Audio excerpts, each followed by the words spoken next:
2 years ago. My decluttering journey was at a snail's pace. That's because I had very little energy, 4 kids, including 2 small twins, and a dog.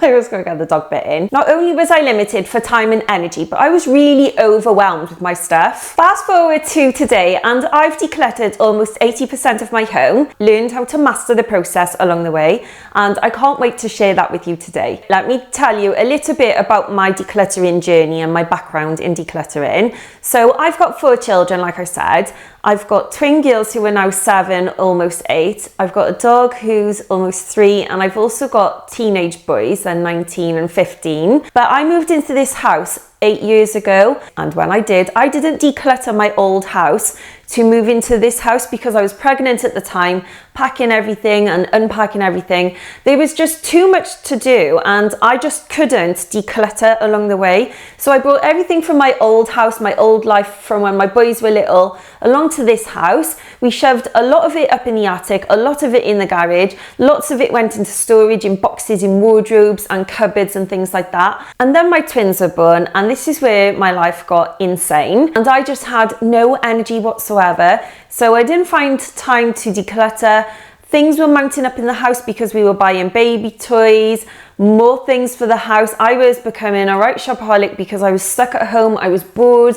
I was watching loads of YouTube videos that were recommending Amazon products, so I was impulse purchasing galore, and my house just got a little bit overwhelming with the amount of stuff that was in it. So 2 years ago, I decided to start decluttering, and the little shift that went off in my brain was because my life had changed quite a lot. I had a breakdown in my marriage. I was worried about having to sell up this house and then having to move with loads of stuff. And also my little girls got to that point where they stopped playing with toys as much. My boys weren't playing with their toys anyway because they were grown-up teenagers, and I could start decluttering toys. I started watching videos on YouTube about minimalism, and I decided to give this a go, and honestly, minimalism has changed my life like you wouldn't believe. Decluttering goes hand in hand with minimalism because it is all about living more of a minimal lifestyle with less things. So I went on a massive rampage, I feel like, of decluttering my house. Now, like I said, it started 2 years ago, so it has been a slow process, but I've really forced myself to declutter things. Not always felt like it, I've not always had the energy, but once I get started in something, then I find that I can actually do it for quite a long time because I've got the motivation once I've got started. So some of the biggest tasks has been decluttering my attic. I had help with that, and also decluttering the garage. I did that by myself, and I literally laid out everything from my garage in my garden and spend a whole day decluttering all of the stuff in my garage. And now I can actually move in that garage, and it is really organized as well. This is the thing that has really helped me with getting rid of my things, and I think this will really help you as well. I've discovered that decluttering comes in groups, and the things that we have fit into these group types, and I'm going to go through the group types in a minute. So it really helped me to decide what to get rid of depending what group they fell into, and it really did help me question myself. It helped give me answers to why I wanted to hold on to things and why I wanted to get rid of things as well. It helps me to be so ruthless, and I can honestly say with all the things that I've got rid of, I'm not missing them. I feel so much happier now that I have more of a minimal home. So let me explain a little bit about the groups now. Group 1 is what I call the out of sight, out of mind group. These are the items in your home that have been put away and forgotten about. Things that are in the backs of your kitchen cupboards, things that you don't use, stuff in your attic that you've put away in the attic for just in case, or you've thought, I'll put that in the attic and then I'll decide if I need to get rid of it at another time, or I'll put that up in the attic just in case. And now I'm talking about an attic or a basement, so whatever you've got for storage, it could be a shed or a garage or something like that. But things that you've not made a decision about and you've just put them in storage and thought, you know what, I'll keep that for just in case. These are things that no doubt you can't even remember that you have. These are things that you can't bear the thought of just making a start on decluttering them in the first place because there's just so many random things in your home. The items for me that fell into this group were things like Christmas decorations, holiday decorations like Easter, Valentine's Day, all that sort of thing. Post used to mount up in this house terrible, and until I bought a shredder and decided to start shredding my post, it is really easy now for me to open my post straight away, get rid of the envelope straight away, so I put that straight in recycling, and then I'll decide if I'm going to keep the letter or if I'm going to put it in storage or if I'm going to shred it. So I'll put it into a little box for shredding. These are also just random bits and bobs that you just don't even know what they are half of the time. Most of these things can be binned. Let's move on now to group number 2, and these are memories, or the guilt group. These could be sentimental items like birthday cards, gifts that you've been given that you don't really like, but you thought they're nice and you thought you'll keep them out of guilt. Trust me, I had a whole box of things like that in my garage that I kept hold of for such a long time, and I recently decluttered them. Kids artwork is another big one, and that is a big one for me. I really hold on to my kids artwork. These could be items of clothing that you've worn at special events like a wedding or a christening or something like that, and you've just not wanted to get rid of them through fear of guilt of letting them go. And trust me, I've been there. Like, I've spent so many years feeling guilty about letting things go. But once you shift that mindset of thinking, you don't need to hold on to this stuff to keep your memories alive. Like, that thing is not the memory.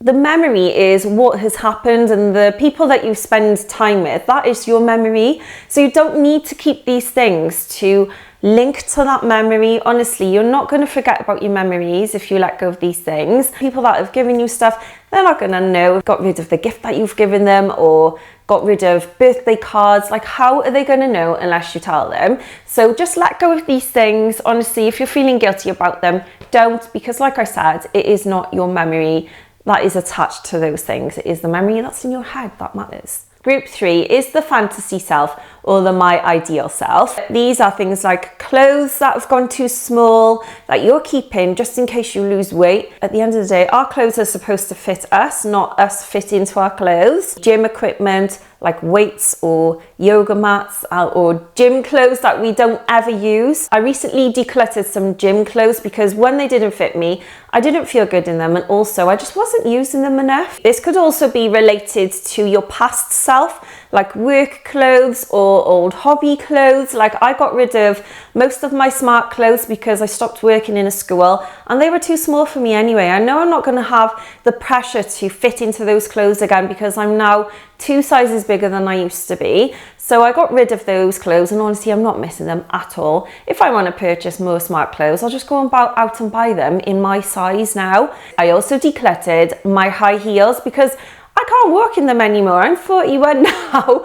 These are things that you're finding hard to let go because they're linked to a time when you felt the most confident, and you're thinking that you're going to go back to that time and use those things again. But to be honest, if you're holding on to them, you haven't used them for like 6 to 12 months, there is a chance that you're not going to use them. So let go of the past. Look to the present and the future, which is what I do now. Honestly, I feel so much happier for doing that, and I think you will too. And group number 4 is the I can't let go, or the heart group. These are items that are really sentimental. These might be linked to a very special person in your life that's maybe passed away, or like my nan that gives me certain birthday cards and she's wrote lovely messages in, and I feel like I can't let go of those things for fear of one day, if she is going to pass away, that I'm not going to be able to like see those things again or read that message again.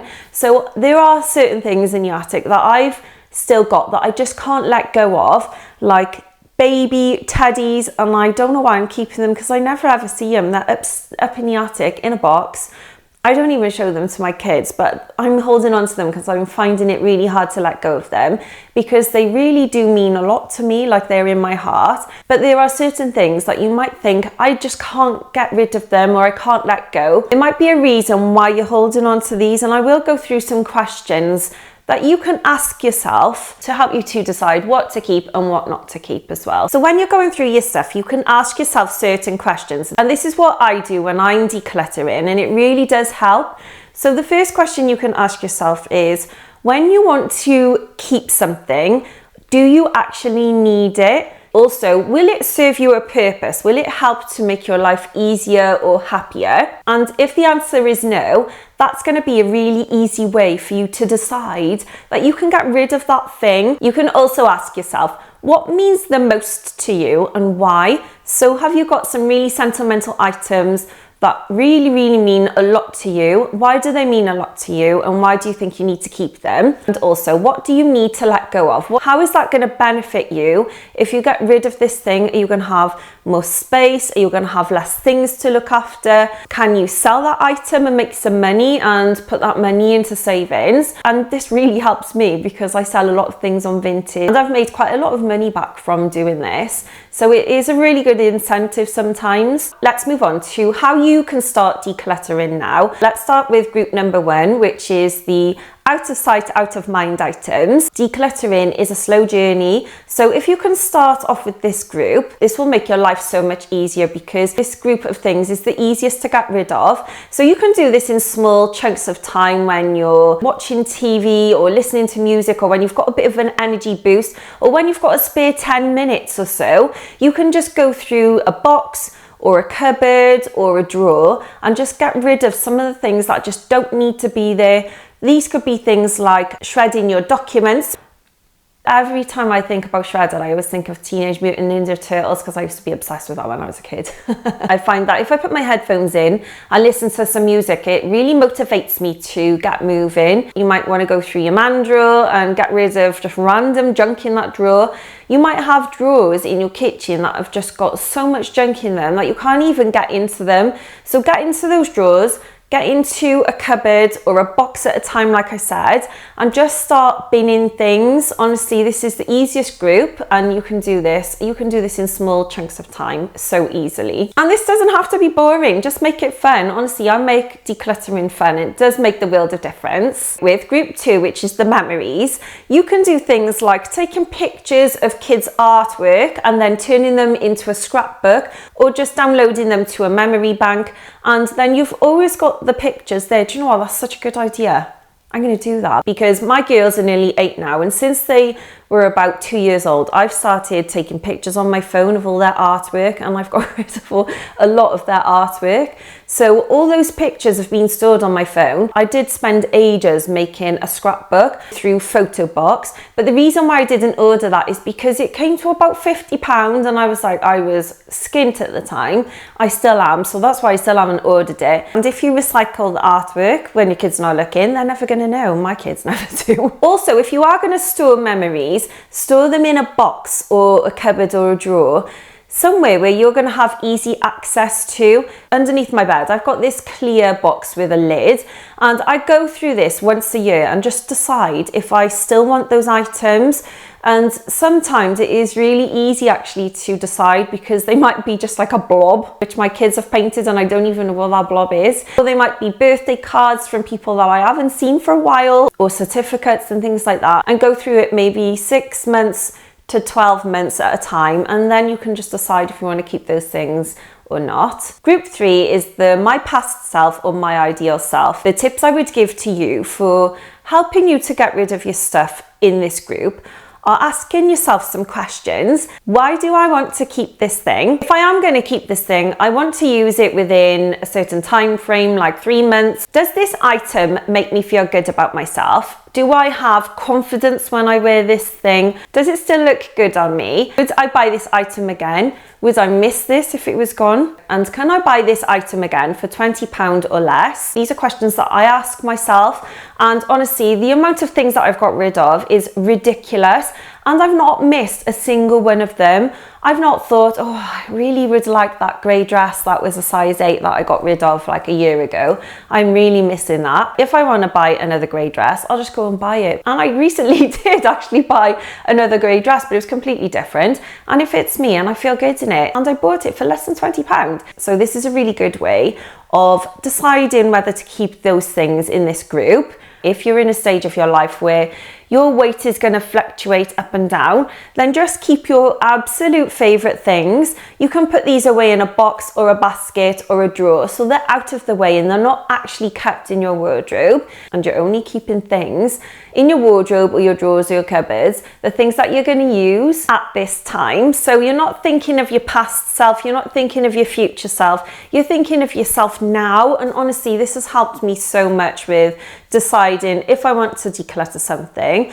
I've got a few things under my bed, like smart items that I think I really like. That dress, I'm going to keep it because I might wear it to an event one day, and I've got a smart coat. But honestly, I've got rid of so much things. I've only got one small box. I find that by limiting yourself to small storage as well will really help you be ruthless in getting rid of things, because you know you've only got a limited amount of space to fit the things that you actually want to keep into that box or that cupboard or that drawer. And with the things in group 4, which is the I can't let go, these are going to be things that are really hard to let go of. And with decluttering these things, this might have to come with time. It all depends on what stage in your life you are, with how ready you feel to let go of these things. Sometimes it is having a bit of a mind shift or changing your mindset on how you feel about material objects. Some things you can ask yourself to help you make this decision could be like, when I see this thing, I feel, how does that thing make you feel when you see it? Does it make you feel sad? Does it make you feel very happy? If it does, then to be honest, I would keep it, because I've got certain things that I want to keep because it makes me feel happy, and I like to get them out now and again and show my kids, because I think, oh, look at this. This is when you did this, or this is when you were this little. There are certain things that might make you feel happy. If they make you feel sad, like, do you want to keep that thing? Do you want to keep feeling sad every time you see that thing?